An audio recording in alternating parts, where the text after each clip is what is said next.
Olá, seja bem-vindo a mais um Conversa de Luthier. Eu sou Marcos Lima e neste vídeo nós vamos aprender um pouco sobre o fundo e a lateral de um violão. Uma das partes mais interessantes de um violão é o fundo e a lateral. É onde nós empregamos as madeiras mais lindas, as madeiras mais interessantes num violão. Nós encontramos violões com diversos desenhos, com diversos formatos, mas todos dão aquele brilho no fundo e a lateral. Normalmente as madeiras usadas para fundo e lateral são madeiras densas, madeiras mais duras, que tem por finalidade refletir o som provocado pela vibração do tampo. Se você não assistiu o primeiro vídeo, por favor, assista. Você vai ter um entendimento melhor de como funciona o tampo do violão. E isso vai influenciar nesse vídeo aqui também.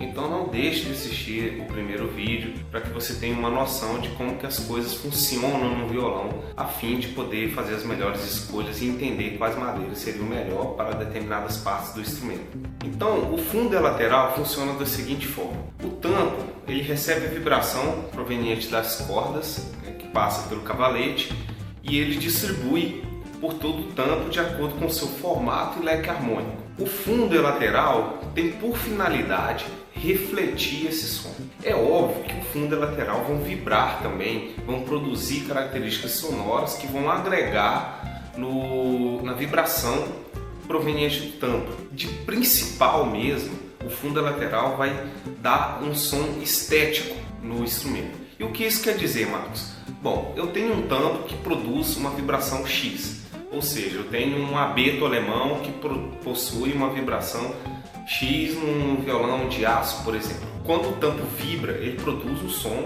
uma certa equalização de agudos, graves, médios, algumas notas, harmônicos e algumas outras coisas, mas na questão de equalização, não é uma questão de característica sonora.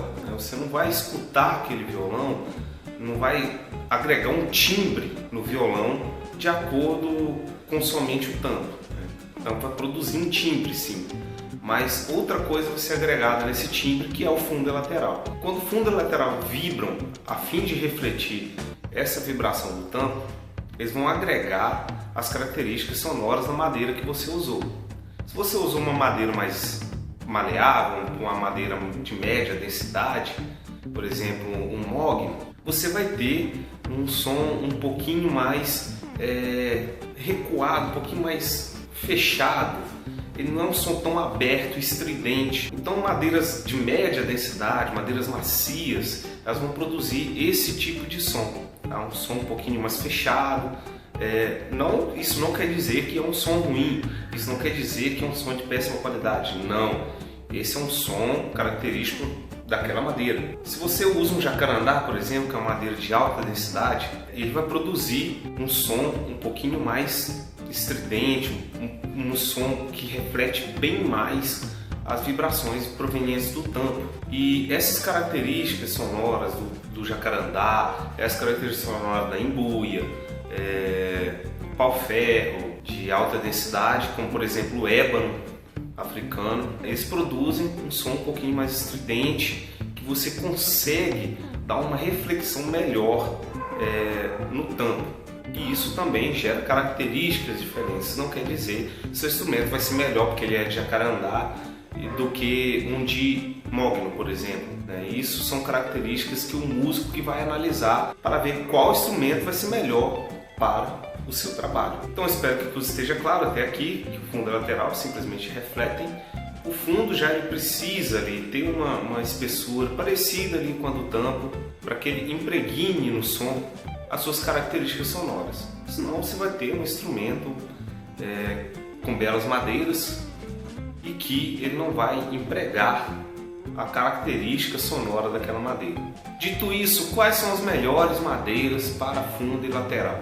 Eu diria que quase todas. exceto as madeiras muito macias, madeiras de baixa densidade, porque madeiras muito macias vão deixar o instrumento com a resistência mecânica muito baixa, já que o fundo e a lateral aqui estão em contato com o corpo humano. Você apoia seu instrumento no seu joelho, na sua coxa, às vezes você está com o celular no bolso, apoia ele em cima do celular, ou com algumas chaves no bolso. Isso vai depender muito do que você tiver no bolso, e isso vai influenciar aí na durabilidade do seu instrumento. Então, se aconselha usar madeiras de média densidade até alta densidade, como por exemplo jacarandá, mimboia, roxinho, já vi usar. De média densidade, o mogno, algumas madeiras importadas como o maple, como o ébano. São madeiras aí que vão estar na faixa de média densidade a alta densidade, que vão dar resultados muito interessantes, e na hora que você põe um verniz brilhante, meu irmão, nossa, aquilo fica muito bonito. Como eu fiz no primeiro vídeo falando sobre madeira para tampa, eu vou apresentar aqui duas características que acontecem muito, principalmente nos violões clássicos, que é a questão de lateral dobrada, né, com duas laterais coladas uma na outra, que se aumente a espessura aí entre 0,4 a 0,5, 6 milímetros, dependendo do projeto, e os fundos compostos, também laterais, de várias madeiras. Marcos, isso influencia tanto assim no som? Não influencia tanto no som, tá? As características como volume, principalmente volume, vai depender do projeto em si, do tamanho da caixa, da profundidade da caixa, como que é aquele projeto, quais as cordas que usam, isso tudo vai variar. Mais para saber sobre volume, sobre outras características sonoras, do que a madeira que você vai escolher para o fundo e a lateral. A lateral dobrada consiste em você dobrar duas laterais e colá-las a fim de montar uma lateral com espessura dobrada, né? Tem uma espessura maior para que ela vibre menos, para que a lateral vibre menos, e para que você tenha um aproveitamento melhor da vibração do fundo. E isso vai fazer com que você consiga isolar algumas vibrações, algumas frequências geradas pela lateral. Alguns luthiers também usam reforços em toda a lateral, principalmente em violões de aço de tamanho folk ou jumbo. O folk é popularmente conhecido aqui no Brasil, na verdade é chamado de dreadnought. Ele tem uma espessura final maior ali no corpo, de 11 centímetros mais ou menos, chegando a quase 12, dependendo do projeto. E é uma espessura muito grande, é uma caixa muito profunda para uma lateral aí de 2 milímetros. Então se coloca reforços, e esses reforços também ajudam a sanar um pouquinho da vibração da lateral. Já os fundos compostos são fundos que você utiliza várias madeiras para poder montar. Você pode fazer de diversas formas. Existem alguns luthiers que trabalham somente com madeiras compostas, né, com fundo composto.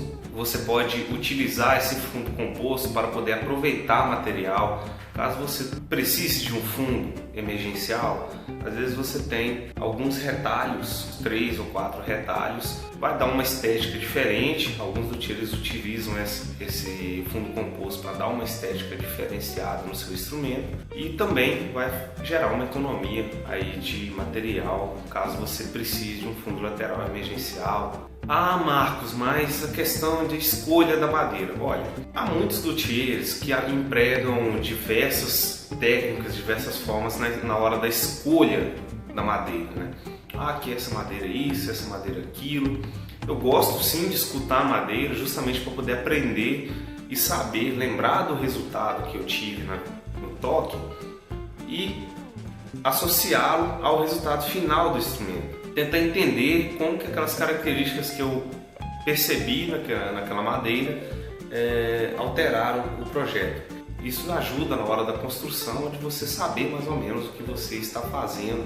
Eu não acho que isso seja de suprema importância, eu ficar definindo ali coisinhas, detalhes minuciosos sobre um tampo, sobre um fundo. Eu acho o seguinte: eu devo empregar materiais de ótima qualidade nos meus instrumentos a fim de produzir instrumentos de ótima qualidade. Eu vou tentar perceber algumas características que no final eu devo saber alguns resultados em que isso agregue no meu instrumento. Porém, são muitas variáveis, é quase impossível você ficar sabendo o que vai acontecer no resultado final do seu instrumento. Então eu acho melhor você focar apenas em ter um bom material, perceber se aquele material pode dar problema futuramente ou não e começar a perceber que características dessa madeira que vai empregar no resultado final do seu instrumento. Eu acho que é só isso. Você não precisa ficar tão fixado e falar assim, nossa, essa madeira aqui, ó, com essa vibração aqui vai gerar um resultado de equalização de médios e graves e agudos assim, assado. Mas eu acho o seguinte, principalmente você iniciante, foque apenas em aprender a construir, foque em melhorar a sua construção. Porque melhorar a construção é sempre mais complicado do que você tentar perceber esses erros musicais, esses erros sonoros que você pode acabar cometendo. Mas com o tempo você vai melhorá-los. Ok? Eu espero que você tenha gostado. Se você gostou desse vídeo, não deixe de curtir, curte aí, cara. Curte, ajuda o canal aí. Se inscreve no canal se você não é inscrito. Eu deixo aquele forte abraço. Até o próximo vídeo e tchau.